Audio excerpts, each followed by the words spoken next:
नमस्कार दोस्तों, स्वागत है आपका आपके अपने चैनल में। हमारी आज की कहानी है बंटवारा मां बाप का, जो एक बेहद प्रेरणादायक कहानी है, इसलिए कहानी को पूरा सुने। मां जी, मैं मायके जा रही हूं, भाई की शादी के लिए शॉपिंग करनी है, इसलिए मेरी मम्मी ने मुझे बुलाया है। एक खूबसूरत सी साड़ी पहने कोमल अपने कमरे से बाहर आई और अपनी सासू मां से बोली। तो गीता जी ने कहा, लेकिन बहू, कल ही तो तुम 3 दिन बाद अपने मायके से वापस लौटी हो और आज फिर से मायके जा रही हो। हाँ मां जी, वह क्या है ना कि आज मेरी छोटी बहन मायके में आई है। अब वह तो बार बार दूसरे शहर से यहां नहीं आ सकती ना, इसलिए मेरी मम्मी ने आज ही खरीदारी करने का प्लान बना लिया।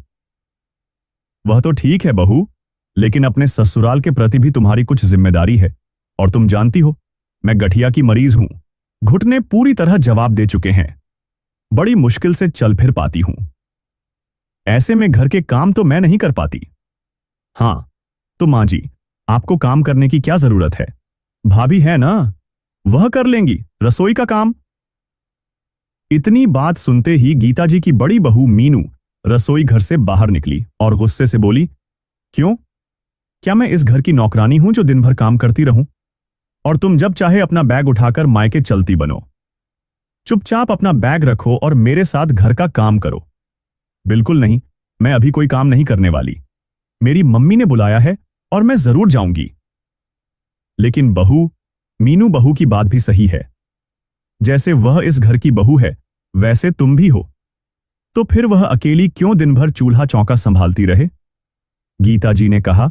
तो कोमल बोली, अरे मां जी, एक दिन भाभी काम कर लेंगी तो कोई पहाड़ नहीं टूट पड़ेगा। अपनी देवरानी की इतनी बात सुनकर मीनू भड़कते हुए बोली, यह एक दिन की बात नहीं है, तुम्हारा हर रोज का काम है। काम से बचने के लिए कोई ना कोई बहाना बनाकर तैयार होकर निकल जाती हो। अच्छा, तो इस बात की परेशानी है। अगर मैं अपने मायके चली जाती हूं तो आपको जलन होती है। अब मेरे घर वाले बुलाएंगे तो मैं तो जरूर जाऊंगी। लेकिन कोमल बहू, घर के काम में तो तुम्हें भी साथ देना होगा, गीता जी बोली। तो कोमल चिल्लाने लगी, सारा काम तो करती हूं घर का, और क्या जान दे दूं अपनी। यह सुनकर बड़ी बहू मीनू बोली, तो ठीक है मां जी, अब मैंने भी ठान ली है कि मैं अकेले घर का कोई काम नहीं करूंगी। ऐसा कहते हुए मीनू पैर पटकते हुए अपने कमरे में चली गई। ठीक है, मत करो, लेकिन मैं तो अपने मायके जरूर जाऊंगी, कहते हुए कोमल घर से बाहर निकल गई। गीता जी और जनक जी के 2 बेटे थे, मनीष और दीपक। बड़े बेटे मनीष की पत्नी मीनू और छोटे बेटे दीपक की पत्नी कोमल थी। मनीष तो अपने पिता की किराने की दुकान संभालता था, जबकि दीपक की दुकान पर बैठने में कोई दिलचस्पी नहीं थी। वह एक बीमा एजेंट था, लेकिन उसमें उसके कुछ खास कमाई नहीं थी, इसलिए सरकारी नौकरी के लिए उसकी कोशिशें जारी थीं। थोड़ी देर में गीता जी के पति जनक जी घर के अंदर आए और कुर्सी पर बैठते हुए बोले, गीता, आज तो बहुत थकावट हो गई। क्यों जी? क्या दीपक, छोटा बेटा, आज भी दुकान पर नहीं गया क्या? नहीं गीता, कहता है दुकान पर काम करना मुझे पसंद नहीं, इसलिए सरकारी नौकरी के लिए पेपर देना है। अब कौन समझाए इस लड़के को कि सरकारी नौकरी इतनी आसानी से नहीं मिलती, और फिर दुकान पर मनीष, बड़ा बेटा, को भी उसकी जरूरत है। हे भगवान, इधर छोटे बेटे ने दुकान पर काम न करने की जिद ठान रखी है, तो उधर छोटी बहू है जो घर का कोई काम करने को तैयार ही नहीं है। गीता जी बोली, अच्छा गीता, बहुत भूख लगी है, बहू से कहो खाना लगा दे, जनक जी ने कहा। तो गीता जी खुद ही उठकर रसोई घर में जाने लगी। घुटनों में दर्द के कारण उन्हें चलने में तकलीफ हो रही थी। अरे भाग्यवान, बहू कहां है, उसे कह दो खाना लगाने के लिए। जी, किसी ने खाना बनाया ही कहां है, आपकी छोटी बहू है जो हर रोज की तरह तैयार होकर मायके चली गई। अब उसकी देखा देखी बड़ी बहू ने भी काम करने से साफ मना कर दिया है। यह सुनकर जनक जी ने अपनी बड़ी बहू मीनू को आवाज दी। मीनू बाहर आई तो जनक जी बोले, बहू, आखिर यह क्या चल रहा है? तुमने खाना बनाने से इनकार कर दिया। छोटी बहू तो ना समझ है, लेकिन तुम्हें तो समझदारी से काम लेना चाहिए ना। तो आप ही बताइए बाबूजी, ये सब कितने दिनों तक चलेगा?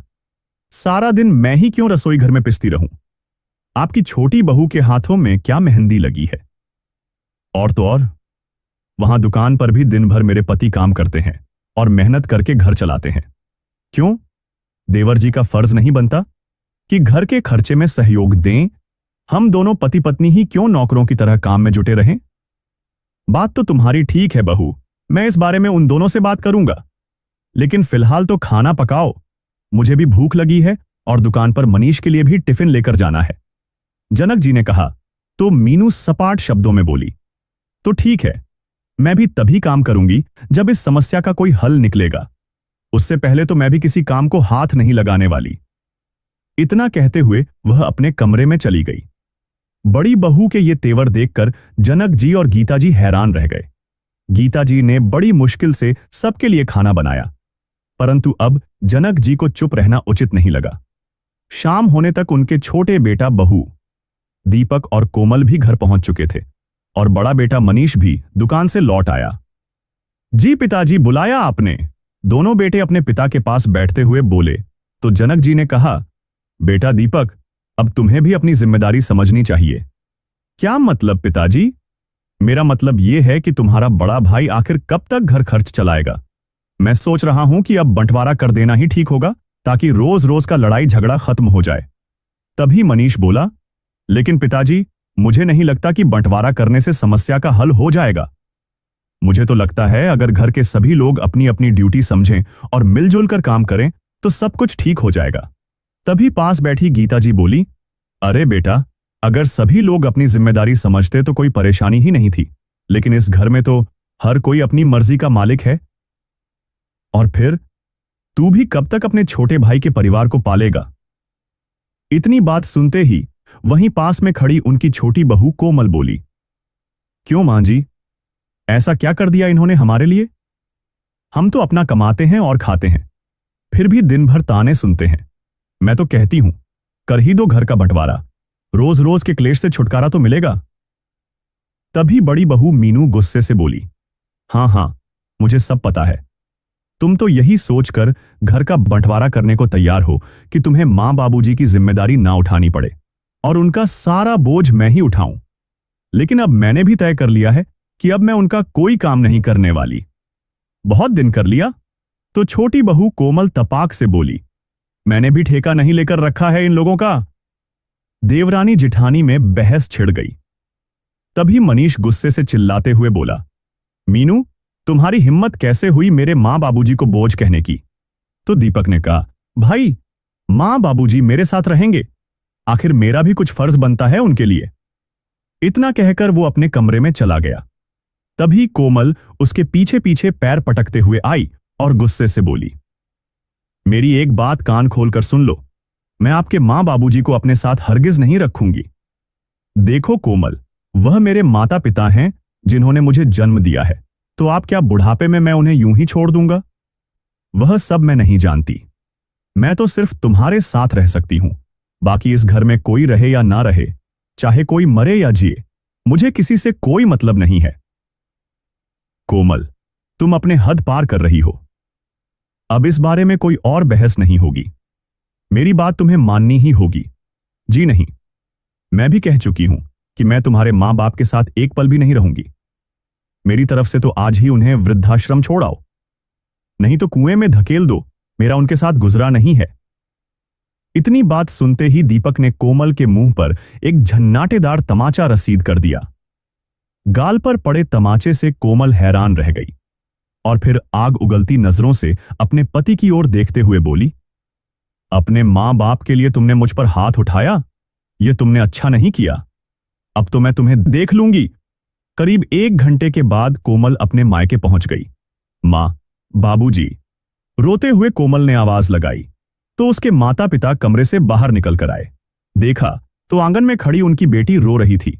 अरे कोमल बेटी, तू इस वक्त यहां? सब कुछ ठीक तो है ना? उसकी मां ने पूछा तो कोमल बोली, मां, यह आपने मेरा रिश्ता कैसे घर में कर दिया? लेकिन बेटी, हुआ क्या? बता तो। कोमल के पिता ने पूछा। क्या बताऊं पिताजी, सारा दिन उस घर में काम कर करके मैं अपनी हड्डियां गला रही हूं, फिर भी मेरे ससुराल वाले मुझे आए दिन बातें सुनाते रहते हैं, एक भी मौका नहीं छोड़ते ताने कसने का। और तो और मेरा पति कहता है कि अगर इस घर में रहना है तो सारा दिन सास ससुर की सेवा करने पड़ेगी। इतना सुनकर उसकी मां बोली, क्या मेरी बेटी को घर की नौकरानी बनाकर रख दिया है उन लोगों ने? फिर रोते हुए कोमल बोली, अब आप ही बताओ, मैं दिन भर घर का काम करूं या अपने सास ससुर के पांव दबाऊं? और जब मैं काम करने से मना किया तो आपके दामाद ने मेरे साथ मारपीट की और धक्के देकर मुझे घर से बाहर निकाल दिया। इतनी बात सुनकर कोमल के माता पिता का चेहरा गुस्से से लाल हो गया।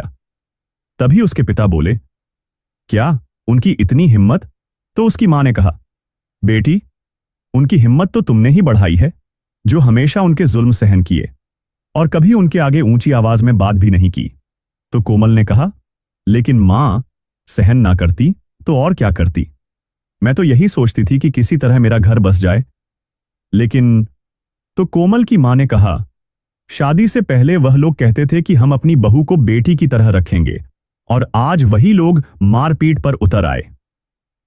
लेकिन बेटी, तू चिंता मत कर, बहुत दुख तकलीफ झेल ली तूने। अब तू अपने मां बाप के घर पर है, उन लोगों को अब हम देख लेंगे। उधर कोमल के घर छोड़कर जाने की बात जैसे ही घर के लोगों को पता चली तो सब परेशान हो गए। फिर मनीष बोला, क्या जरूरत थी तुम्हें अपनी पत्नी पर हाथ उठाने की? तो मैं और क्या करता भाई?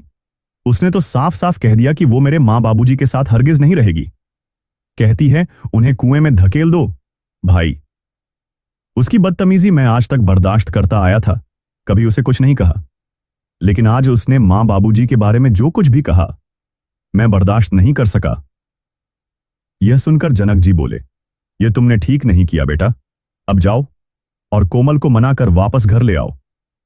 नहीं बाबूजी, मैं उसे मनाने हरगिज नहीं जाऊंगा, वह यहां वापस आए या ना आए, मुझे कोई फर्क नहीं पड़ता। इतना कहकर दीपक वहां से चला गया।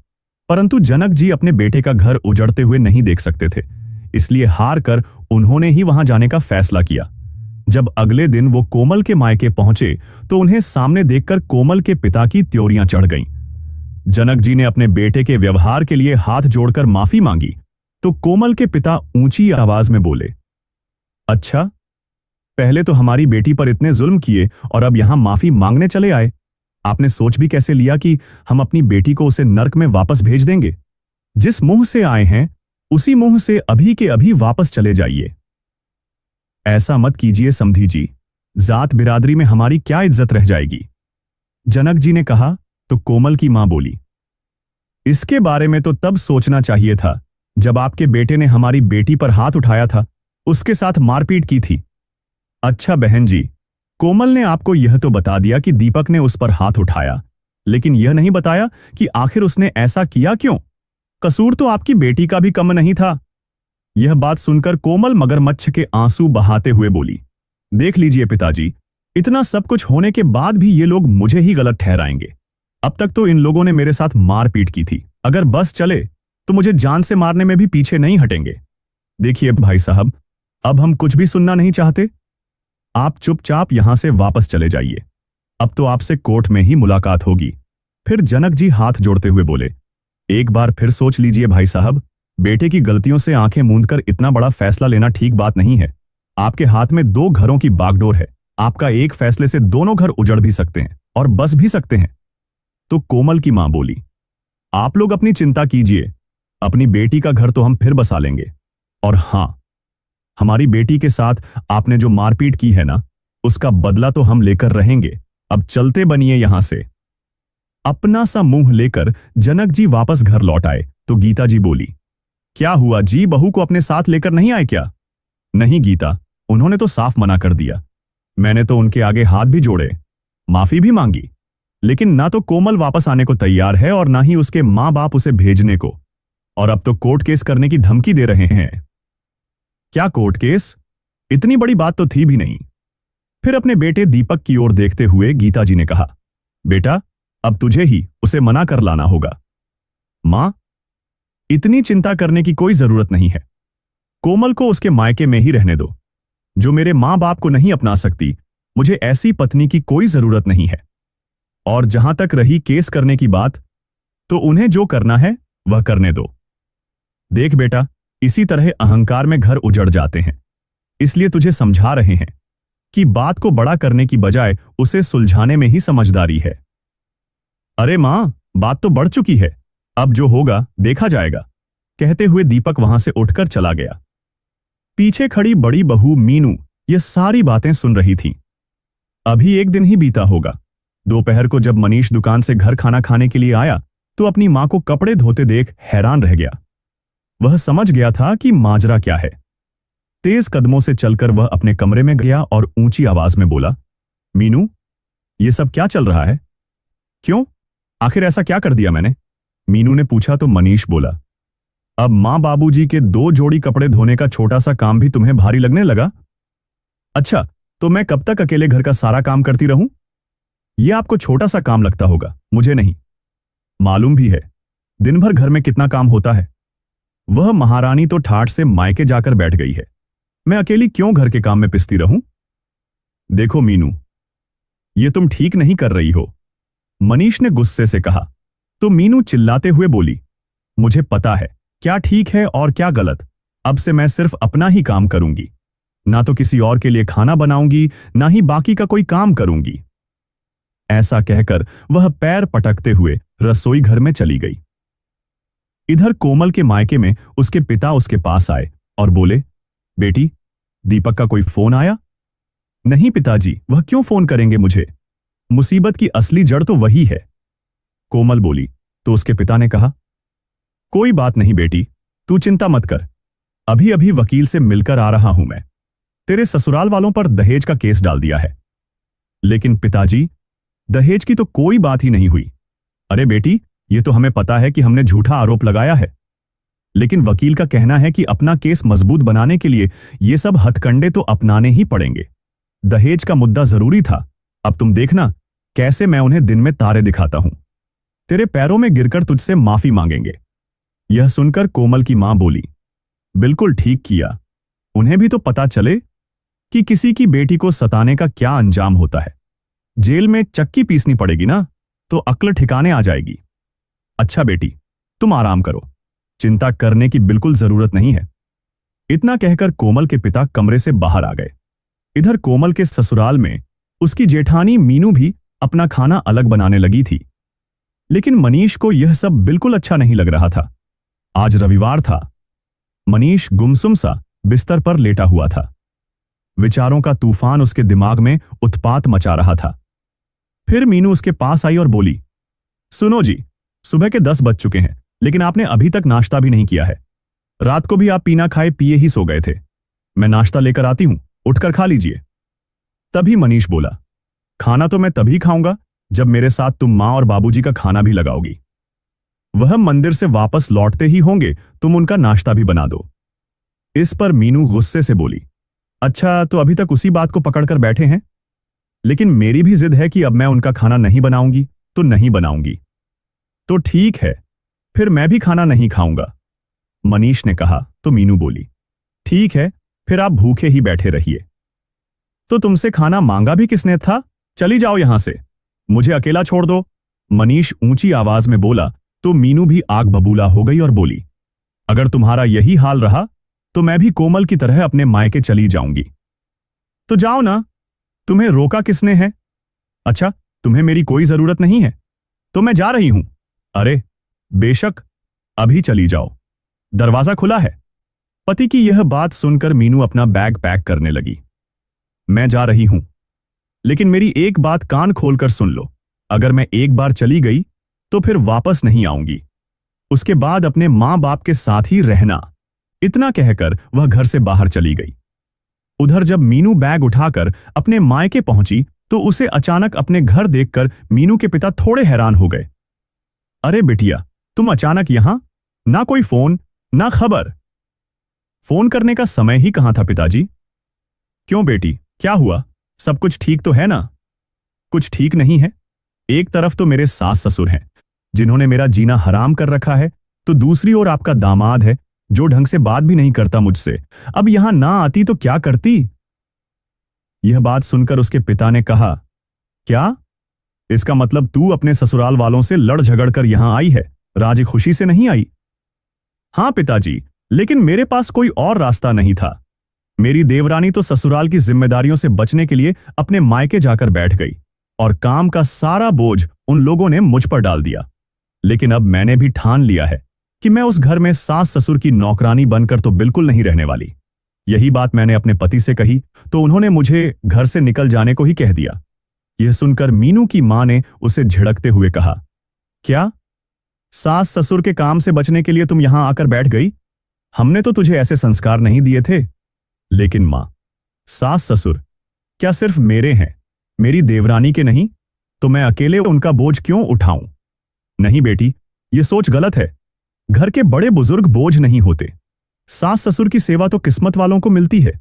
और मुझे एक बात बता बेटी, 7 साल हो गए तेरी शादी को, क्या कभी आज तक तेरे सास ससुर ने तुझे डांटा है?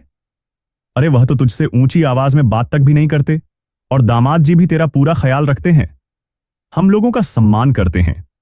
तुझे याद है जब तेरे पिताजी को हार्ट अटैक आया था तो मेरे एक फोन करने पर ही वह तुरंत हमारी मदद के लिए पहुंच गए थे। हर मुश्किल घड़ी में वह हमारे साथ खड़े रहे हैं। कभी हमें बेटे की कमी महसूस नहीं होने दी उन्होंने। अब तू ही बता, अगर बदले में वह सिर्फ इतना चाहते हैं कि तू उनके मां बाप का अपने मां बाप की तरह ही ख्याल रखे तो इसमें क्या गलत है?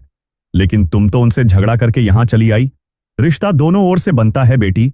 अगर तुम अपने पति से उम्मीदें रखती हो तो उसकी उम्मीदों पर खरा उतरना भी सीखो। अपने माता पिता की बात सुनकर मीनू की नजरें शर्म से झुक गई और बोली, मैं जानती हूं मां कि मुझसे बहुत बड़ी गलती हो गई। मैं तो सिर्फ उन्हें घर छोड़कर जाने की धमकी दे रही थी, लेकिन जब उन्होंने ही मुझे निकल जाने को कह दिया तो मैंने उस बात को अपने आत्मसम्मान पर ले लिया। लेकिन मां, अब किस मुंह से वापस जाऊं? कहते कहते मीनू रोने लगी। उधर दोनों बहुओं का हाल देखकर जनक जी बहुत सोच विचार में बैठे हुए थे।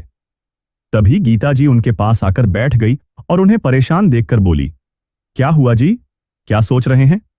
गीता, सोच रहा हूं, कभी अच्छा भला हंसता खेलता परिवार हुआ करता था हमारा, न जाने किसकी नजर लग गई हमारे आशियाने को। छोटी बहू का स्वभाव तो शुरू से ही थोड़ा रूखा था, लेकिन बड़ी बहू से मुझे यह उम्मीद नहीं थी। तभी गीता जी बोली, सोचा था दोनों बेटों की शादियां हो जाएगी तो बहुएं घर की जिम्मेदारी संभाल लेंगी और बुढ़ापा आराम से कटेगा। लेकिन किसे पता था कि बुढ़ापे में हमें ये दिन भी देखने पड़ेंगे। अभी ये बातें चल ही रही थीं कि दरवाजे पर बेल बजी। जनक जी ने दरवाजा खोला तो सामने मीनू अपने पिता के साथ खड़ी थी। वे उन लोगों का अंदर लेकर आए तो मीनू ने अपने सास ससुर के पैर छुए।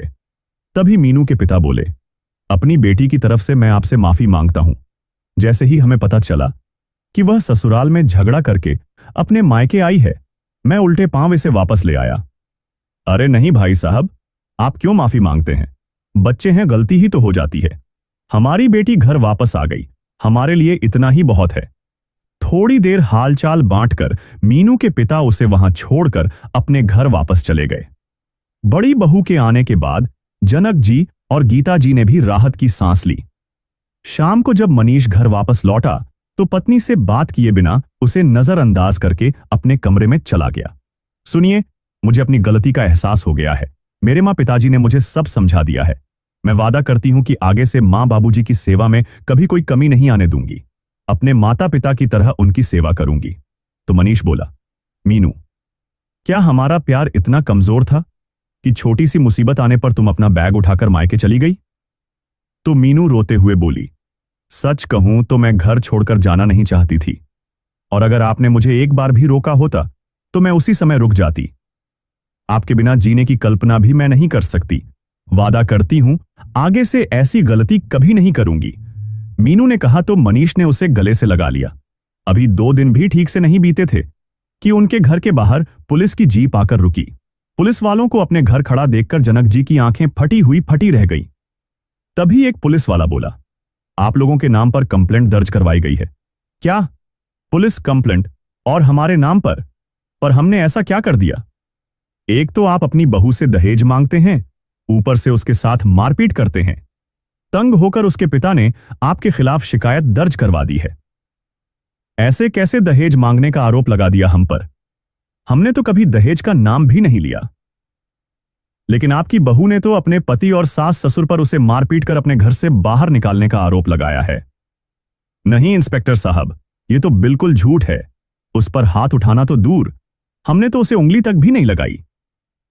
पति पत्नी में आपस में छोटी मोटी बहस हो गई थी, जिससे नाराज होकर वह अपने मायके चली गई।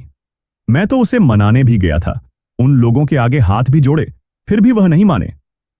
तो इंस्पेक्टर साहब बोले, बेहतर होगा कि आप उन लोगों के साथ समझौता कर लें। अगर केस कोर्ट में चला गया तो पूरा परिवार लपेटे में आ जाएगा। आपके पास 24 घंटे का समय है, या तो आप लोग आपस में मामला सुलझाकर कल थाने में हाजिरी लगा देना, नहीं तो हम आपके घर आकर आपको लेकर जाएंगे। इंस्पेक्टर की बातें सुनकर जनक जी और गीता जी का कलेजा का कांप उठा। ठीक है इंस्पेक्टर साहब, मैं उनसे बात करता हूं। हाथ जोड़ते हुए जनक जी बोले और गुमसुम से आंगन में रखी चारपाई पर बैठ गए। शाम के समय जब उनके दोनों बेटे घर वापस लौटे तो जनक जी ने उन्हें सारी बात बताई। दहेज के आरोप के बारे में सुनकर दीपक गुस्से में आ गया। उनकी हिम्मत कैसे हुई हम पर इतना घटिया इल्जाम लगाने की? तो मनीष बोला, नहीं दीपक, गुस्से से कोई बात नहीं बनती। फोन करके आराम से उनसे बात करो, समस्या का हल जरूर निकलेगा। जब दीपक ने अपनी पत्नी कोमल को फोन लगाया तो उसके पिता ने फोन उठाया। पिताजी, छोटी सी बात पर आपने हमारे खिलाफ पुलिस ने शिकायत दर्ज करवा दी। क्यों बेटा, तुमने हमारी बेटी पर हाथ उठाया, क्या यह छोटी सी बात थी? पिताजी, गुस्से में मुझे वह गलती हो गई, लेकिन आपने तो मेरे मां बाबूजी पर भी दहेज लेने का झूठा आरोप लगा दिया। उनका तो कोई कसूर ही नहीं था। देखो दीपक, मैं तुमसे कोई बात नहीं करना चाहता, अब तो तुमसे कोर्ट में ही मुलाकात होगी। उसके ससुर जी बोले तो दीपक गुस्से से बोला, ठीक है, फिर जाने दो मामला कोर्ट में। झूठे आरोपों के बल पर कोई केस नहीं जीत सकता। इतना कहकर दीपक ने फोन काट दिया और अपना सिर पकड़कर बैठ गया। तो मनीष बोला, चिंता करने की कोई जरूरत नहीं है, मैं एक अच्छे वकील को जानता हूं। थोड़ी देर में मनीष वकील से मिलने चला गया। कोर्ट की कार्रवाई चलने लगी। घर के सभी लोग हर पल इसी चिंता में रहते थे कि आखिर इस सब का नतीजा क्या निकलेगा। देखते ही देखते कई महीने बीत गए। एक शाम को जब मनीष और जनक जी कोर्ट की कार्रवाई के बाद घर लौटे तो उन्हें पानी देते हुए मीनू बोली, क्या कहा वकील ने, कब तक चलेगा यह कोर्ट केस? तो मनीष मुस्कुराते हुए बोला, भगवान ने हमारी सुन ली, हम केस जीत गए हैं। यह सुनकर घर के सभी लोगों के चेहरे खुशी से खिल गए। फिर गीता जी बोली, भगवान के घर में देर है अंधेर नहीं। फिर दीपक बोला, अरे मां, एक नहीं दो खुशखबरी है, मुझे सरकारी नौकरी भी मिल गई है। यह सुनकर माता पिता की खुशी का ठिकाना ना रहा। घर में तो जैसे उत्सव सा माहौल बन चुका था। 2-3 दिन बीते तो गीता जी अपने पति से बोली, मुझे लगता है कि अब हमें दीपक के लिए कोई अच्छा सा रिश्ता देख लेना चाहिए। यह सुनकर जनक जी हैरानी से बोले, अरे ये तुम कैसी बातें कर रही हो गीता? देखिए जी, उन्होंने तो तलाक के कागज भी भेज दिए हैं। जब तलाक ही होना है तो फिर रिश्ता देखने में क्या हर्ज है? ठीक है, लेकिन कोई फैसला लेने से पहले एक बार दीपक से बात कर लो। उधर केस हार जाने के बाद कोमल के मायके में जैसे मातम सा छाया हुआ था। इस दौरान कोमल के भाई की शादी भी हो चुकी थी। अब कोमल अपनी भाभी की आंखों में भी खटकने लगी थी। चिंता में डूबे कोमल के पिता अपनी पत्नी से बोले, अरे भाग्यवान, इन वकीलों के चक्कर में तो हमारा बड़ा नुकसान हो गया और उधर उन लोगों के तो भाग खुल गए। अब तो दीपक की भी सरकारी नौकरी लग गई है। यह सुनकर कोमल की मां हैरान रह गई। उन्हें तो जैसे काटो तो खून नहीं। सरकारी नौकरी? कहां हम सोचते थे कि उन्हें जेल की हवा खिलाएंगे, और कहां सब कुछ हम पर ही उल्टा पड़ गया। तभी कोमल वहां आकर बैठी तो उसकी मां बोली, खैर, जो होना था सो हो गया। आप कोमल के लिए कहीं और रिश्ता देखिए। समय रहते कोई अच्छा सा लड़का देखकर इसके हाथ पीले कर देते हैं। तभी कोमल बोली, यह क्या कह रही हो मां? क्या जरूरत है कहीं रिश्ता देखने की? अगर वह लोग भी ऐसे ही निकले तो मुझे नहीं करवानी दोबारा शादी। तो उसके पिता बोले, बेटी, तुमने अपने हाथों से तलाक के कागजों पर दस्तखत किए हैं, अब कितने दिन तुम्हें घर बिठाकर रखेंगे? शादी तो तुम्हें करनी ही होगी, नहीं तो आस पड़ोस और रिश्तेदारी के लोग बातें बनाने लगते हैं, 100 तरह की बातें पूछते हैं। तो कोमल गुस्से से बोली, अच्छा पिताजी, अब आपको रिश्तेदारों का ख्याल आ रहा है, और जब मैं अपना ससुराल छोड़कर यहां आई थी तब आपने मुझे कहा था, बेटी यह तुम्हारा ही घर है, तुम आराम से रहो, कोई चिंता करने की जरूरत नहीं है। तो अब क्या हो गया? अरे बेटी, हमने कब कहा यह घर तुम्हारा नहीं है, लेकिन हमें भी समझने की कोशिश करो। उसकी मां ने उसे समझाते हुए कहा। तो कोमल बोली, मैं सब समझती हूं मां, आपकी बहू के आ जाने के बाद अब मैं आपको बोझ लगने लगी हूं। तो उसकी मां बोली, ऐसी बात नहीं है बेटी, लेकिन शादी तो तुम्हें करनी पड़ेगी, इसके अलावा कोई रास्ता भी नहीं है। तो कोमल नजरें झुकाकर हिचकिचाते हुए बोली, एक रास्ता है मां, आप लोग जाकर मेरे ससुराल वालों से बात कर लो और माफी मांग लो। बेटी की यह बात सुनकर कोमल के पिता गुस्से से भड़कते हुए बोले, अच्छा, जब वह यहां तुझे लेने के लिए आए थे तब तो तुमने जाने से साफ इनकार कर दिया था।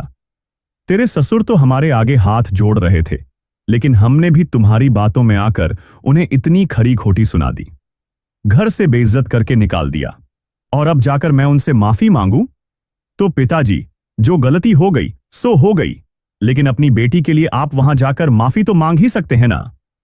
तो कोमल की मां बोली, बात तो ठीक है, अगर हमारे झुक जाने से हमारी बेटी का घर बस जाता है तो इससे अच्छी बात और क्या हो सकती है, और वैसे भी इतनी बड़ी बात तो थी भी नहीं। दीपक ने सिर्फ इतना ही तो कहा था कि बहू होने के नाते इसे अपने सास ससुर की सेवा करनी पड़ेगी। तो कोमल बोली, हां पिताजी, मैं उनकी खूब अच्छे से सेवा करूंगी, आपको कभी शिकायत का मौका नहीं आने दूंगी। यह सुनकर कोमल के पिता बोले, हमारी बेटी ने तो बचपना दिखाया ही था, उसकी बातों में आकर हम भी मूर्खता कर बैठे। जब उसके ससुर लेने आए थे तो उसी समय इसे भेज दिया होता तो बात इतनी आगे बढ़ती ही नहीं। अगले ही दिन कोमल और उसके माता पिता जनक जी के घर पहुंच गए और कोमल रोते हुए अपने सास ससुर के पैरों में गिरकर माफी मांगने लगी। तो जनक जी व्यंग्य कसते हुए बोले, लेकिन बेटी, तुम्हारी क्या गलती है? गलत तो हम थे जो तुम्हारे साथ आए दिन मारपीट करते थे, तुमसे दहेज मांगते थे, और तो और उसे घर से धक्के मारकर बाहर भी निकाल दिया। क्यों भाई साहब, यही बताया था ना आपने पुलिस को? तो कोमल के पिता बोले, नहीं समधी जी, ऐसी बात कहकर हमें शर्मिंदा मत कीजिए, गलती तो हमसे हुई है, बहुत बड़ी गलती हुई है। तो गीता जी हाथ जोड़कर बोली, देखिए भाई साहब, पहले ही आप लोगों के कारण हमने बहुत परेशानी उठाई है, न जाने कितनी रातें हमने जागते हुए बिता दी है, कोर्ट केस के कारण हमारे बेइज्जती हुई सो अलग, और क्या कुछ नहीं सुनाया आप लोगों ने हमें।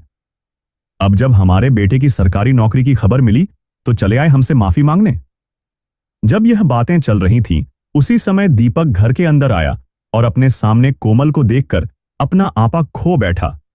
हमारे साथ इतना कुछ करने के बाद तुम्हारी हिम्मत भी कैसे हुई यहां आने की? ऊंची आवाज में वो बोला। यह सुनकर कोमल के पिता हाथ जोड़कर बोले, मैं जानता हूं बेटा, तुम्हारा गुस्सा जायज है, लेकिन हो सके तो हमें माफ कर दो।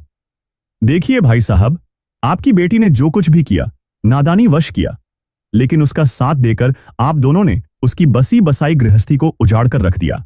बच्चे गलती करते हैं तो मां बाप को उन्हें समझाना चाहिए, उनका साथ देकर उन्हें और बड़ी गलती करने के लिए उकसाना नहीं चाहिए।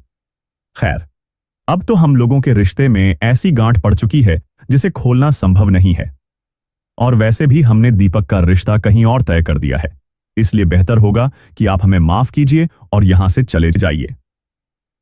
इस पर कोमल उनके पैर पकड़ते हुए बोली, पिताजी, मां जी, मुझे सिर्फ एक मौका दे दो, आखिरी बार मुझे माफ कर दो, मैं कभी आपको शिकायत का मौका नहीं दूंगी।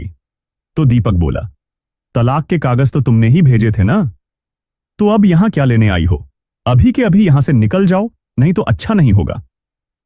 यह सुनकर कोमल के पिता हाथ जोड़कर बोले, ठीक है बेटा, गलती की है तो भुगतान तो हमें करना ही होगा, हम चलते हैं।